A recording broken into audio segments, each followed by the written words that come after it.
Amén. En esta mañana, esta tarde, perdón, vamos a abrir nuestras Biblias en el Salmo 145.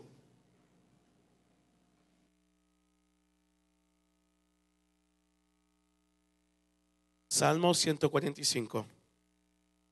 Vamos a leer de los versículos 10 al 13.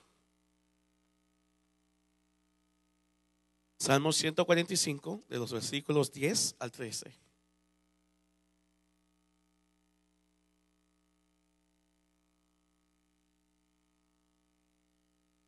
Cuando lo tienen pueden decir amén. Vamos a leer entonces en el nombre del Padre, del Hijo y del Espíritu Santo. Te alaben, oh Jehová, todas tus obras, y tus santos te bendigan. La gloria de tu reino digan y hablen de tu poder, para hacer saber a los hijos de los hombres sus poderosos hechos y la gloria de la magnificencia de su reino. Tu reino es reino de todos los siglos y tu señorío en todas las generaciones. Vamos a darle gracias al Señor por su palabra. Padre, te damos gracias en este día por tu palabra, Señor.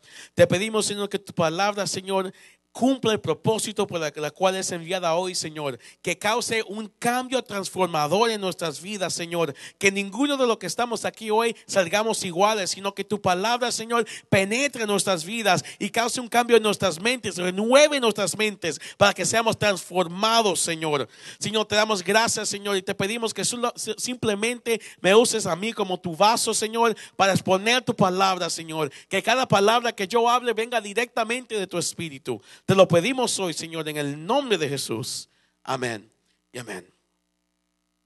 Sabemos que el apóstol desde que empezó el año, un poquito antes de empezar el año, nos dijo que Dios le ministró que este es el año de cumplimiento y año del reino de Dios. Porque no puede haber cumplimiento fuera del reino. Todo se cumple, ¿dónde? En el reino. Y qué interesante que si estudiamos las escrituras, vemos que Dios es un Dios del reino. No solamente en el Nuevo Testamento, sino desde la fundación de todo. Dios es un Dios del reino. Lo vemos en el principio, que Dios creó al hombre, ¿verdad? Y creó al hombre, creó a la mujer. ¿Y qué les dijo? Que les dio ¿qué? Dominio sobre todo.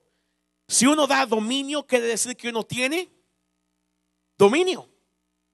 Porque si tú das autoridad, quiere decir que tú tienes autoridad. Tú das poder, quiere decir que tú tienes poder. Si Dios da dominio es porque Él tenía el dominio. ¿Y a quién se lo da? Al hombre. Al hombre y a la mujer. Tomen dominio, es todo. Subyuguen la tierra, es suya. Dios da dominio sobre la tierra. Pero sabemos toda la historia. Que el hombre ¿qué? El hombre pecó, el hombre se rebeló contra Dios. Se rebeló contra su rey. Y perdió su dominio. Por eso vemos hoy, todavía estamos oyendo las malas noticias de lo que la catástrofe en el Caribe, en Haití. ¿Por qué? Porque la misma tierra ha sido maldecida. Porque nosotros perdimos el dominio que Dios nos dio. Y ocurren desastres y ocurren cosas. ¿Por qué? Es solo una cadena de eventos que vienen no desde ahora, desde cuando Adán cayó. Porque la humanidad salimos fuera del reino que Dios quiso establecer desde el principio. Pero Dios no lo dejó ahí y se echó para atrás y dijo, bueno, sino mira qué interesante que conocemos la historia, obviamente, de que Dios empieza a hablar y tratar con un hombre. Y ese hombre le dice, tú eres mi amigo, le dice su amigo. Sabemos que ese hombre se llama Abraham. Y le hace una promesa a Abraham. Y le dice que de ti yo voy a sacar una gran nación. Y en ti van a ser benditas todas las naciones. El hombre, oh, qué bueno, los 75 años. Llegan los 100 y todavía no ha pasado nada. Pero Dios cumple su promesa. Y vemos que pasan más de 400 años. Y hay una descendencia de este hombre que están esclavos. Y Dios los saca con poder de la esclavitud. Y los trae. Y le habla a Moisés y le dice, esto tú le vas a decir al pueblo. Y dice en Éxodo capítulo 19 versos 5 y 6. Ahora pues si diereis oído a mi voz y guardaréis mi pacto, vosotros seréis mi especial tesoro. sobre todos los pueblos, porque mía es toda la tierra. Y vosotros me seréis un reino de sacerdotes y gente santa. Estas son las palabras que dirás a los hijos de Israel. Viene otra vez Dios y sale que quiere saber ser que un reino. Y le dice al pueblo de Israel: ustedes van a ser un reino para mí de sacerdotes. Porque Dios es rey. Dios se revela en su palabra siempre como rey, como Señor, como creador, como el que tiene el dominio. Le dice: voy a crear un reino. Mire, la tierra toda es mía, pero de ustedes yo voy a hacer un reino. Y Dios establece un reino. Y me gusta esto que encontré. Lo encontré en el internet. Muy interesante la manera en que lo puso un predicador. Dice: un palacio en el desierto fue hecho para el rey. Se le llamó el tabernáculo. Y su trono, el arca, era un asiento de oro que estaba en medio de dos querubines. Y su presencia, la evidencia de su presencia era una columna de nube por día y una columna de fuego de noche. Y cuando él daba las órdenes a marchar, el pueblo agarraba sus cosas, y cuando él decía que se pararan, se pararan. Y seguían al rey, y todos sus mandamientos eran comunicados por Moisés, su primer ministro. Muy interesante si lo vemos de esa manera. Que Dios vino y estableció un reino con los israelitas. Y a través de Moisés, como si lo ponemos en términos modernos, que vemos que todavía existen reinados, pero tienen un primer ministro. Entonces, a través de su primer ministro Moisés, él hablaba al pueblo y le daba sus mandamientos al pueblo, porque Dios es un Dios de reino. Y Dios vino a establecer un reino. Pero mire qué triste lo que pasó. Moisés obviamente se puso viejo, falleció. Se levantó el heredero, el que siempre estaba con Moisés, Josué. Y entraron a la tierra prometida, conquistaron. Pero Josué también llegó su tiempo y murió. Y el pueblo de Israel no continuó y no cumplió todo lo que Dios le había dicho.